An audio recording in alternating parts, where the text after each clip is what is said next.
Tidak bisa dipungkiri bahwa teknologi dalam hal ini misalnya media ya, jelas pasti setidaknya dan pasti bahkan mempengaruhi dari pola pikir, bahkan merubah tatanan sosial kultural. Pemuda sekarang terkait masalah nasionalis gitu ya, ya jelas pasti jangan kehilangan identitas bahwa kita adalah budaya timur yang angga ungguh kalau di Jawa itu harus dikedepankan. Yo, kembali lagi di konten Pejuang Cuan bersama saya Guru Aryo, sang pemilik konten KW. Sang perebut konten. Biasanya Zami.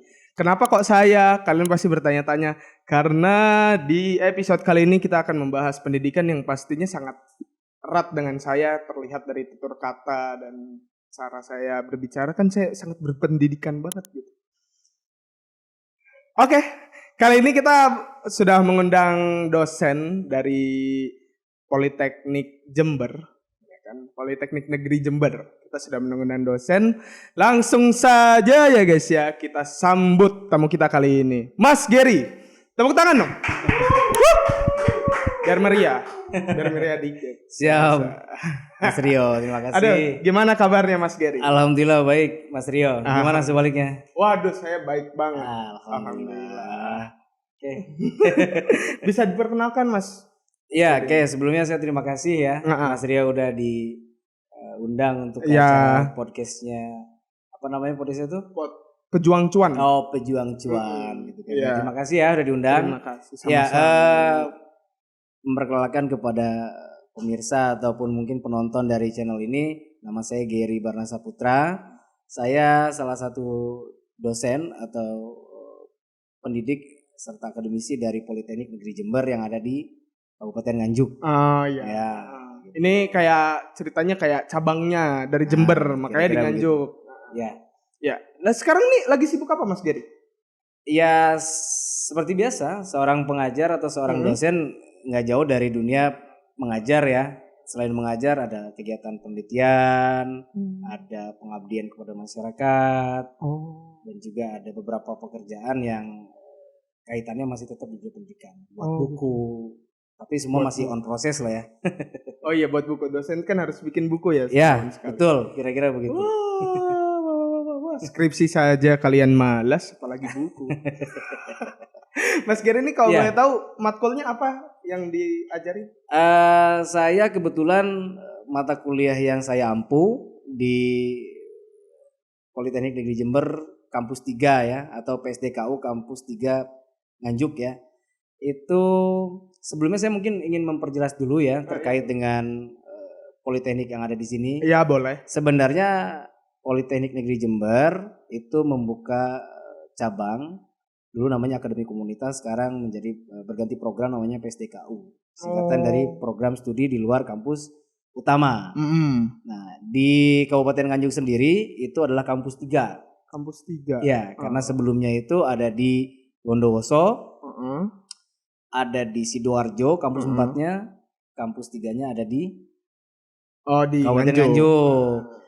Nah, setiap kampus itu berbeda jurusan, Mas Rio. Iya, oke. Nah, kalau di Nganjuk sendiri itu ada 2 jurusan ya, yang sekarang sudah running, sudah berjalan. Ada manajemen agribisnis, programnya diploma 3, dan juga teknik informatika diploma 4. Nah, saya sendiri ada di manajemen agribisnis, Mas Rio. Manajemen agribisnis. Agribisnis. Jadi kita kalau bicara agribisnis, kita bicara hilirisasi, dan sepertinya tepat banget Mas, karena memang di Nganjuk sendiri memang identik dengan aktivitas pertanian ya. Ya, oke. Benar. Nah, menyangkut pertanyaan Mas Rio sendiri tentang mata kuliah apa saja yang sekarang saya ampu, itu ada di semester 1 saya mata kuliah dasar-dasar akuntansi, ada matematika, ada pengantar ilmu ekonomi, ada studi kelayakan bisnis, ada akuntansi biaya, terus satu lagi dasar-dasar agronomi, wow. dan kewirausahaan. Banyak sekali. Ada literasi digital juga. Tambah lagi. Mana isinya matematika semua. Pusing-pusing. Tapi semua basic kok. Basic. Karena memang biasanya di semester 1, semester 2 itu Mas Rio itu hanya basic dan pengantar saja. Ya benar. Nanti kita akan lebih fokus di agribisnisnya di semester 3, 4, 5 dan 6. Ya. Kira-kira begitu. Iya. Masih basic cuman tetap aja pusing. Nah, semoga yang lain tidak ya. Wah, alhamdulillah. Iya juga. Iya kayaknya. Tapi udah berapa lama Mas jadi dosen? Saya sebenarnya kalau dilihat atau dihitung baru-baru lah ya menjadi dosen, kira mungkin antara 2 sampai 3 tahun lah. 2 sampai 3 tahun jadi dosen. Ini 3 tahunan lah, 3 tahun. Insya Allah 3 tahun. Saya menjadi pengajar di Politeknik Negeri Jember. Nah, ini gimana rasanya mengajar mahasiswa generasi Z yang kebanyakan healing? Ya, kalau ditanya tentang karakter Z atau Z milenial ya, iya benar. atau milenial ke Z milenial, saya memang merasa anak-anak yang sekarang ini penuh dengan pemikiran-pemikiran yang out of the box ya. Ya kan? Oke. Ya di luar dari track ya kan. Terkadang seperti itu. Memang itu karakternya gitu kan. Unik-unik karakternya. Seperti hal tidak wajar tapi sebenarnya memang itu yang dibutuhkan oleh dunia industri. Ya benar. Dan memang keadaan kita saat ini harus menuntut kita ke hal-hal yang sifatnya digitalisasi. Iya gitu kan. Nah, jadi kalau saya sekarang ngajar ke anak-anak yang karakter anak-anak Z milenial ada plus minus Mas. Yang pertama memang saya banyak ide dari mereka.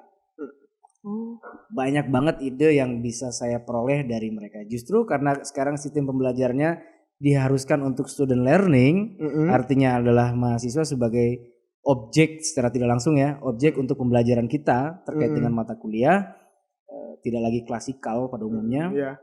Yang seorang pengajar itu seperti seorang Ustadz sedang ceramah gitu kan. Kalau sekarang lebih ini ya, kita lebih membaur gitu kan. Nah, benar. Banyak ide-ide yang dari mereka. Cuman memang disadari oleh saya, Mas Rio, karena wild ya, liar pikirannya anak-anak Z ini, ya. Termasuk para penonton-penontonnya juga insya Allah didominasi oleh generasi-generasi milenial dan Z milenial. Ada kemunduran dari yang namanya ya attitude lah kira-kira begitu. Pekertinya sekarang agak karena mereka selalu beranggapan bahwa semua itu sah-sah saja. Semua ditabrak gitu kan. Padahal sebenarnya berpikir boleh tetapi tetap attitude dengan kultur kita yang timur. Benar. Harus tetap nomor 1. Soalnya kan sekarang kan pada ituin kebebasan. Iya, tapi kalau semua kebebasan ya tidak bagus juga kan. Iya memang. Sesuatu yang kebablasan itu malah akhirnya tidak terkontrol kan gitu. Ya ada kebebasan di dunia ini. Iya, kebebasan itu harus tetap ada rulesnya. Oke, ada perbedaan gak sih dari generasi X dan Z mulai dari cara ngajarnya atau mungkin dari mahasiswanya itu ada bedanya nggak? Kalau ditanya perbedaan pasti, Mas Rio. Karena setiap generasi kan punya warna sendiri, benar, punya style sendiri. Tentu kalau kita bicara soal si mahasiswanya, karena mereka itu sekarang melek teknologi ya, benar. Dan mereka lebih liar, tanda petik, liar itu berpikirnya tuh off of the box gitu ya, di luar dari track mereka. Karena memang mengikuti zaman. Tapi kadang yang menjadi bahaya adalah semua dihalalkan dan semua diatasnamakan kebebasan. Bagi kita pengajar justru banyak inspirasi dari teman-teman mahasiswa yang milenial ini, gitu kira-kira. Nah, berarti kan ada perubahan ya, Mas ya? Ya. Ada perubahan. Nah, itu tuh penyebabnya itu apakah karena teknologi kah atau mungkin ada yang lain? Atau mungkin cara didik orang tuanya juga mungkin. Jadi orang tua zaman dulu sama orang tua zaman sekarang itu beda juga. Ya, semua itu menjadi bagian yang tidak terpisahkan ya. Orang tua, contoh ya, orang tua sekarang pun mereka akan mengadopsi sistem pendidikan atau parenting kepada anak-anaknya dengan cara yang sekarang. Contoh misalnya gini, dulu anak kecil saya mungkin atau bisa jadi saya main kotor-kotoran itu hal yang biasa aja. Tapi di orang-orang di anak-anak kota sekarang atau orang tua yang modern khawatir terlalu berlebihan. Iya kan? Jadi takut anaknya ini itu dan sebagainya. Padahal sebenarnya secara alamiah manusia itu dibekali dengan pertahanan hidup gitu kan, sistem imun salah satunya, dan dia secara inisiatif akan memprotek diri dia. Nah, itu dari orang tua. Tentu teknologi pun juga tidak bisa dipisahkan, Mas. Karena teknologi juga bisa mempengaruhi wawasan seseorang karena informasi semakin cepat, semakin luas, semakin banyak dan semakin mudah terutama gitu ya. Jadi semua itu tidak bisa dipisahkan. Oke. Tapi saya pengen tahu sedikit tanggapannya Mas Gary ini soal masyarakat kita nih udah siap belum sih dengan kemajuan teknologi yang sekarang ini? Siap, tidak siap. Oke. Karena terbukti di pandemi kemarin kita semua tidak siap sebenarnya. Baik terutama dampak negatif yang ditimbulkan. Saya mengomentari dari aspek pendidikan saja di bidang saya. Kita terbiasa di kelas gitu kan. Pada saat itu pandemi, mau tidak mau kita harus beradaptasi dengan namanya aplikasi Zoom. Di mana pengalaman kita di aplikasi Zoom itu ada hal-hal yang menurut kita banyak mahasiswa itu tidak terlalu memperhatikan atau tidak attention terhadap materi kita gitu kan. Mungkin Mas Rio salah satunya. Wah. Kadang-kadang kan ada tuh yang gambarnya seolah-olah memperhatikan tapi padahal itu nggak bergerak. Kalau dosennya itu tidak memperhatikan detail gitu, maka dianggapnya sedang diperhatikan, padahal yang bersangkutan mahasiswanya sedang mungkin ngopi, mungkin juga sedang asik dengan dunia dia gitu. Kira-kira begitu ya. Lagi main game gitu kan. Iya, jadi kira-kira mungkin seperti itu kali ya. Jadi disiap tidak siap ya kita harus adaptif gitu. Iya, apalagi anak zaman sekarang kan bisa aja trik-trik kayak gitu gampang di YouTube. Gimana cara memanfaatkan Zoom dengan baik? Iya, gitu kan. Terus juga mungkin dari aktivitas ekonomi yang biasa kita beli makan itu ke tempat lokasi misalnya karena waktu itu pembatasan mobilitas manusia. Sehingga kita bisa melewati yang namanya aplikasi GoFood dan sebagainya. Gak apa-apa ya nyebut produk di sini ya. Gak apa-apa. Jadi ya dimudahkan lah intinya kira-kira. Tapi ya kita harus adaptif lah. Intinya harus adaptif. GoFood itu membela orang-orang rebahan. Gitu makin ya. rebahan. Iya. Tapi secara psikologi itu mendidik kita menjadi manusia yang malas sebenarnya. Jangka panjang. Karena instan ya. Pengennya instan aja. Cuman selama untung kenapa tidak? Ya. Simbiosis ya.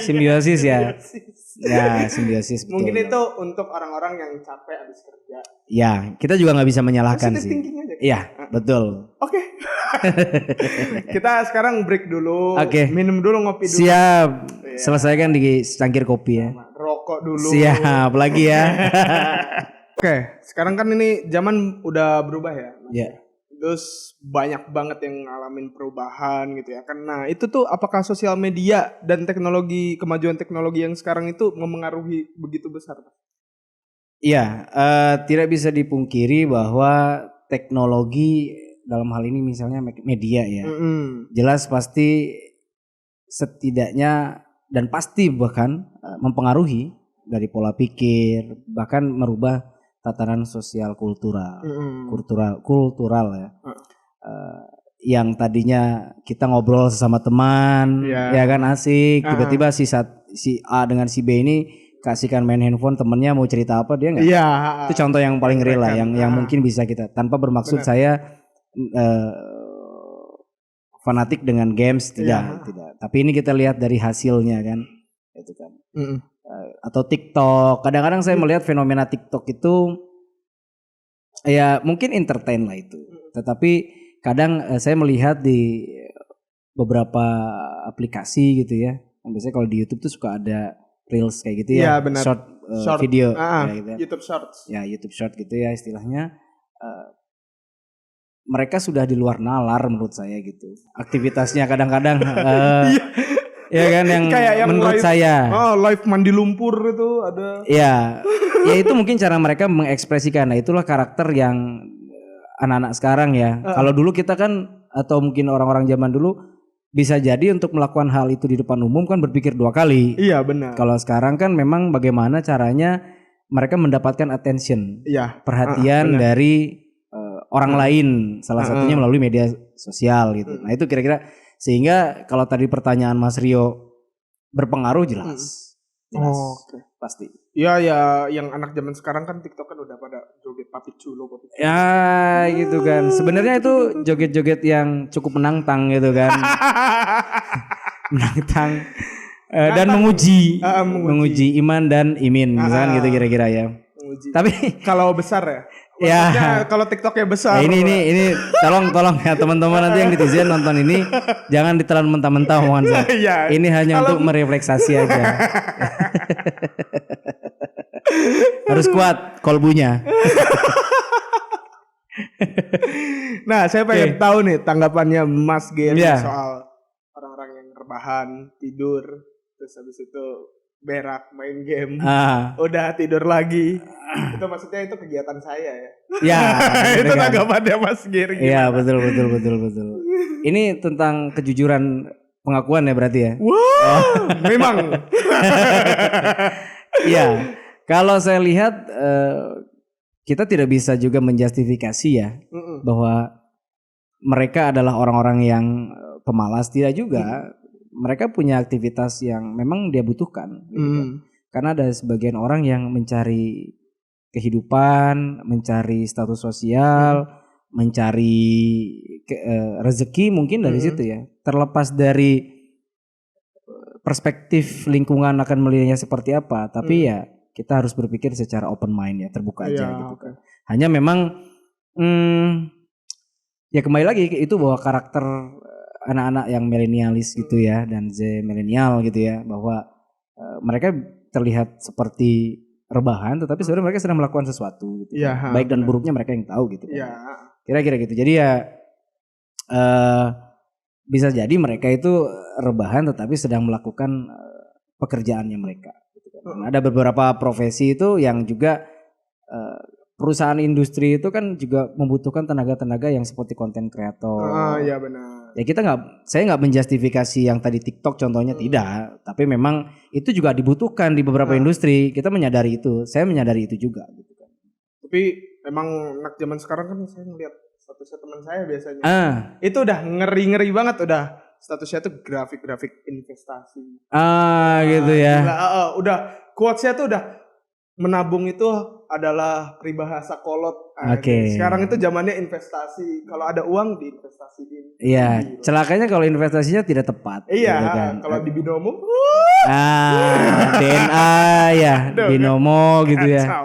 Ya bayangin persekian second kita harus menginvestasikan antara buy or sell gitu ya, menentukan. Orang dengan waktu yang sangat singkat itu tanpa bisa melakukan, meskipun ada candle rumus dan sebagainya, saya tidak terlalu percaya karena saya juga pernah mencoba tapi trial ya. Gitu kan. Kalau dia bermain security atau sekuritas gitu maksud saya sekuritas itu lebih rasional karena kita bisa melihat perusahaan-perusahaan yang akan rilis atau akan IPO misalnya gitu ya, kita bisa lihat laporan keuangan, kegiatan komoditi apa perusahaan itu lebih jelas, lebih safe menurut kita investasinya. Iya benar. Kira-kira begitu. Tapi kalau kayak binomo enggak. Nah, idealnya pemuda penerus bangsa itu menurut Mas itu harusnya kayak gimana sih?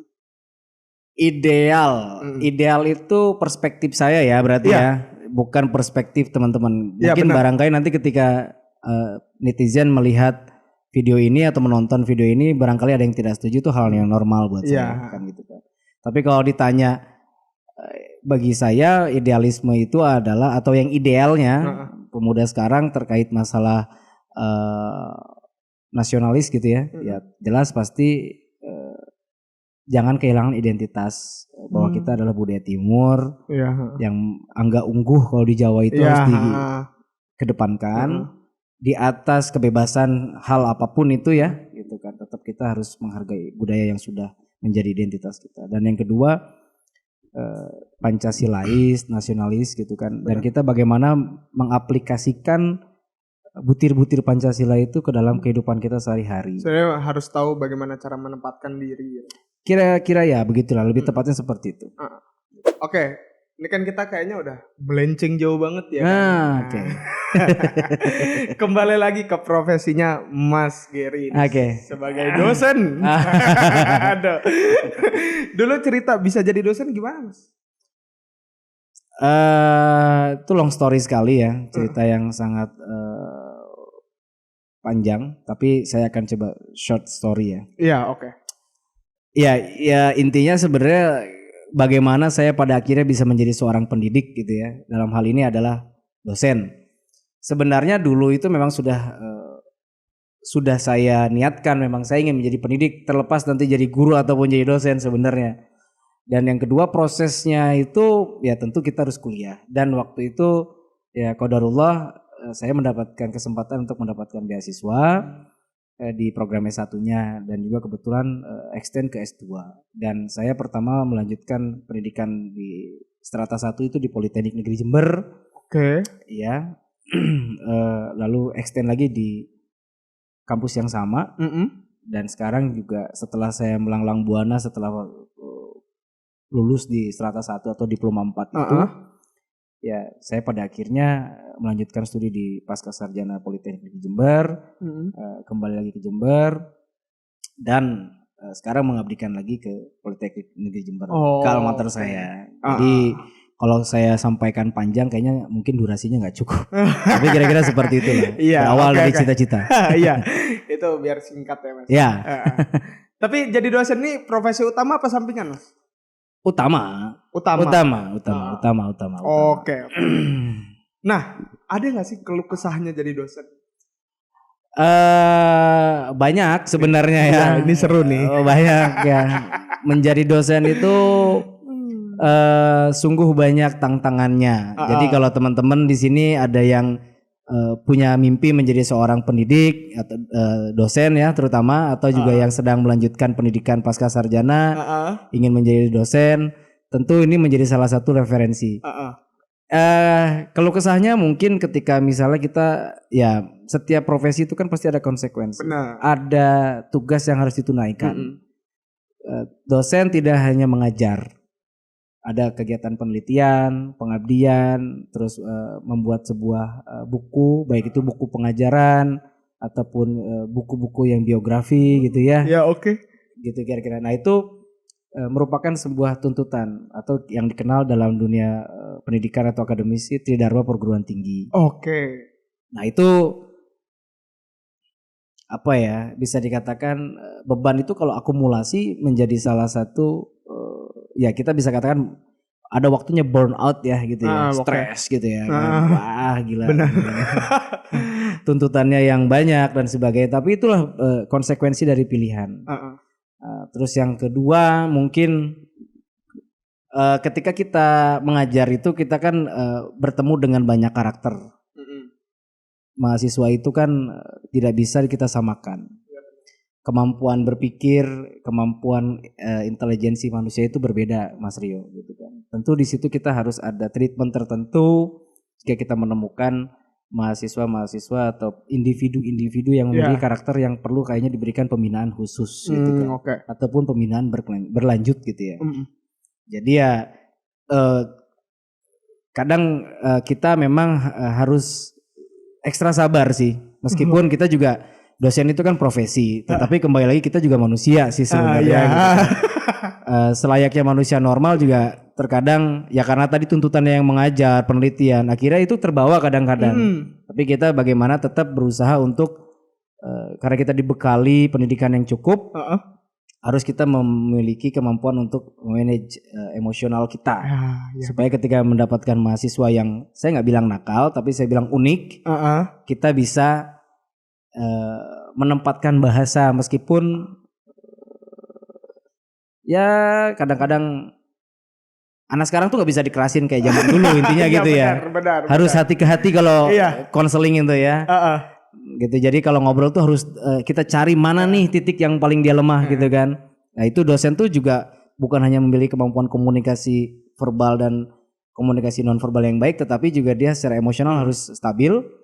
Dan yang kedua adalah kita paling tidak punya kemampuan tentang atau memiliki wawasan tentang psikologi. Oh gitu. Iya. Nah soalnya kan ini mungkin yang jadi alasan itu mungkin kenapa kok dosen pembimbing kok dimintain revisi susah. Ada cerita dulu pas zaman bapak saya masih kuliah gitu kan. Iya. Minta revisi harus nungguin dia main golf. Ini bapaknya atau masnya nih? Wah, saya nggak mungkin punya dosen yang main golf. Nah, nungguin main golf lama, pas udah selesai, bilang udah besok aja. Yeah. Mungkin itu karena lagi stres itu mungkin. Bisa jadi. Nah, itulah alasan kenapa dosen-dosen sekarang susah dimintain revisi. Karena dosen juga banyak kerjaannya. Ya, tapi ya itulah. Saya juga sama sebelum sekarang menjadi seorang pendidik. Tentu saya juga punya pengalaman itu. Punya pengalaman itu. Setiap dosen itu punya style sendiri, punya karakternya sendiri juga. Maka kalau teman-teman yang sekarang ada di posisi tugas akhir atau sedang menyusun skripsi, yakinlah Tuhan bersama mahasiswa tingkat akhir. Jadi harus banyak sabar dan istighfar. Jangan suzon dulu. Iya. Yakinlah kepada Tuhan. Tadi sudah saya sampaikan tuh ada penelitian, pengajaran. Kalau kalian hanya satu karya KTI yang mungkin wajib diterbitkan sebelum lulus ya. Kalau kami dituntut setiap semester atau 1 tahun itu menelurkan karya-karya gitu loh KTI. Jadi ya bisa dibayangkan ya. Belum lagi kita ada kegiatan ke A dan ke B dan C. Ya, itulah makanya dosen biasanya disebut dengan manusia setengah dewa.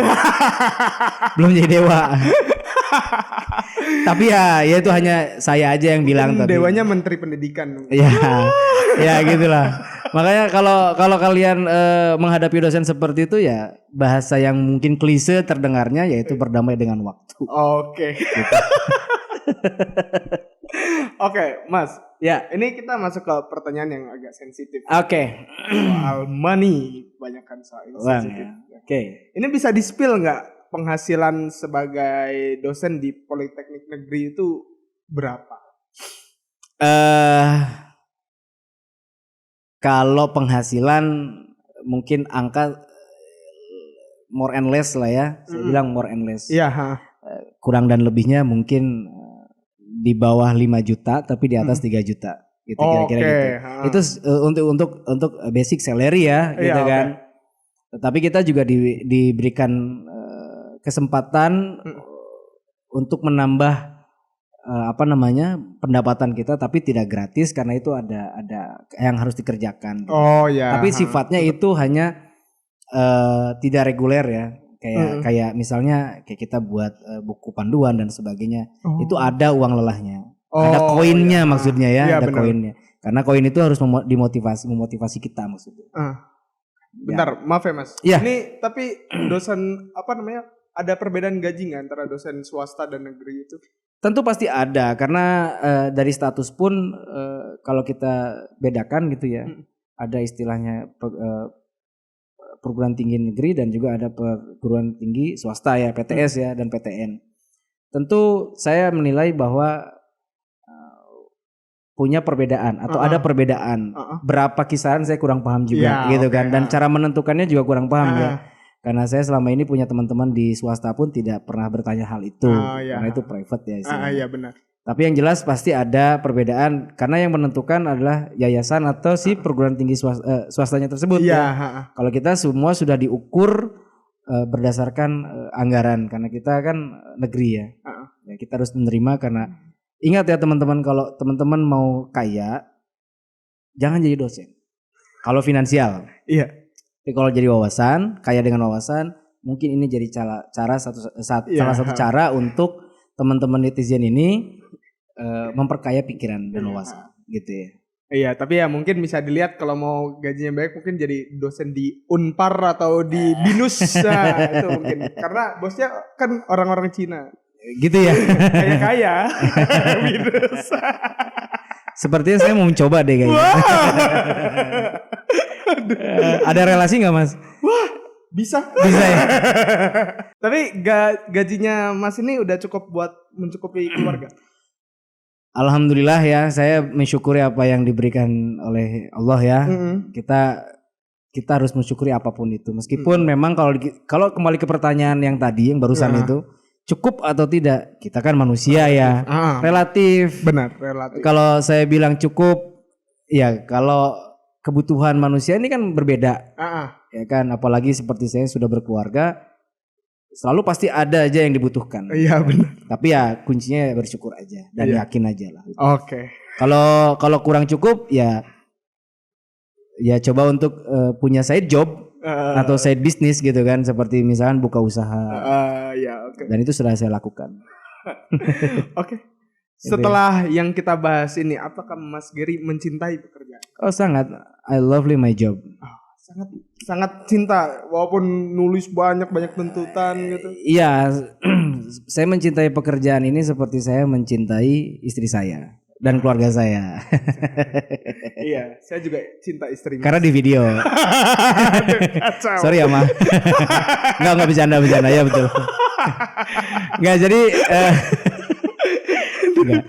Kalau ditanya mencintai, meskipun ya konsekuensi lah itu kan dari pilihan saya gitu kan. Tapi secara pekerjaan memang ini yang saya harapkan. Oke. Ya kan. Sejauh saya melangkah, yang di pikiran saya cuman, ya saya sebelum menjadi pengajar kan juga bekerja di private sector dan di perusahaan BUMN kan, gitu kan.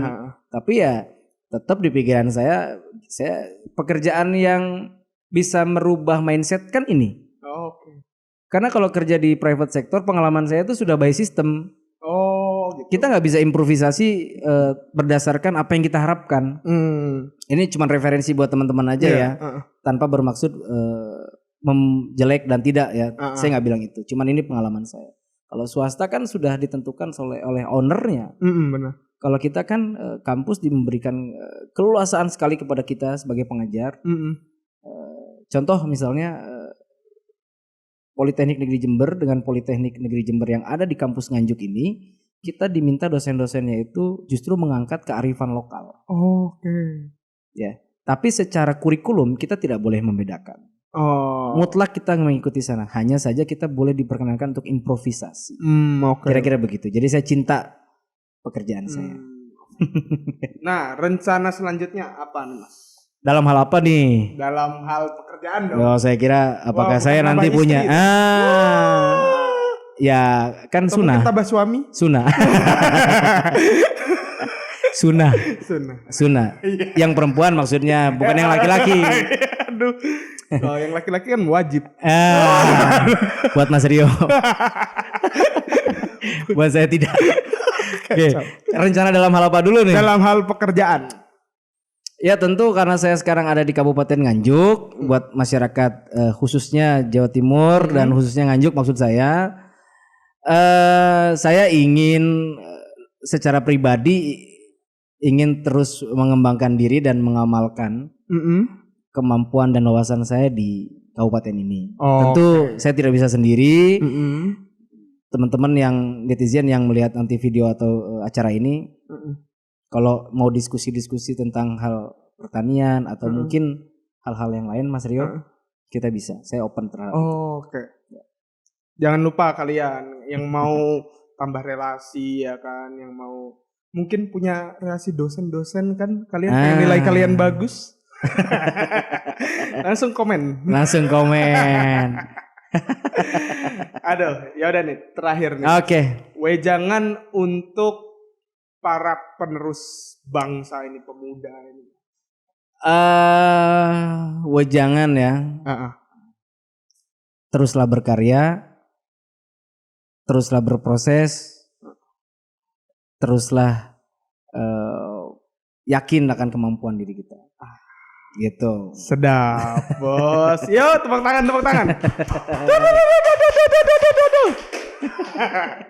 Baiklah, itu bincang-bincang kali ini Pejuang Cuan dengan Mas Gary ya. Dan jangan lupa Mas Gary mungkin bisa dipromosiin ke mahasiswanya, kalau nggak nonton dapat B. Oke. Nanti saya coba bantu ya. Ya. Kalau saya bantu dapat B, saya dapat apa? Mas dapat rokok. Nggak bercanda ya, ini Kacau. cuma bercanda-bercanda aja saya sama Iya dong. Mas Rio. Kita nih sebenarnya ngobrolnya cair ya, Ya, gitu kan. cair.